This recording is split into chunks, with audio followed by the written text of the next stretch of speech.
ఆంధ్రప్రదేశ్ పద్మశాలి సంఘం జిల్లా అధ్యక్షునిగా మంగళగిరికి చెందిన జంజనం వెంకట సాంబశివరావును నియమిస్తూ సంఘం రాష్ట్ర అధ్యక్షులు జగ్గారపు శ్రీనివాసరావు ఉత్తర్వులు జారీ చేశారు. ఈ మేరకు మంగళగిరిలోని తన కార్యాలయంలో సోమవారం వెంకట సాంబశివరావుకు జగ్గారపు నియామక పత్రాన్ని అందజేశారు. ఈ సందర్భంగా జేఎస్ఆర్ను సంఘం నాయకులు మునగపాటి వెంకటేశ్వరరావు, పద్మశాలియ నాయకులు మునగాల నాగేశ్వరరావు, బుద్దంటి రవికిరణ్, కొల్లి బాబురావు, నందం యశోదబాబు తదితరులు అభినందించారు. అనంతరం వారు మాట్లాడారు.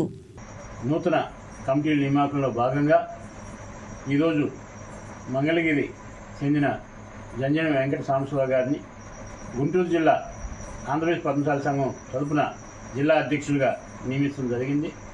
వారికి ఈరోజు నియామక పత్రం అందిస్తూ ఏప్రిల్ నెలలో జరగబోవు పద్మశాలి మహాసభ విజయవంతం దిశగా మరి జిల్లా మొత్తం కూడా అన్ని గ్రామాలు కూడా పర్యటన చేసి ఎక్కువ మంది సమీకరించే విధంగా పనిచేయగలరని చెప్పి ఈరోజు సాంబశివరావు గారిని అభినందిస్తూ వారికి నియామక పత్రం అందిస్తున్నాను.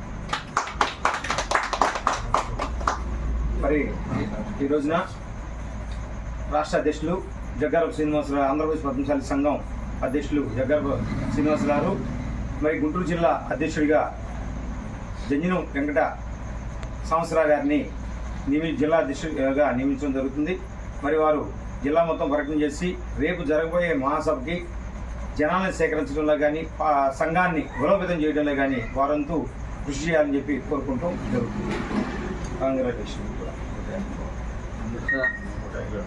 కాంగ్రెస్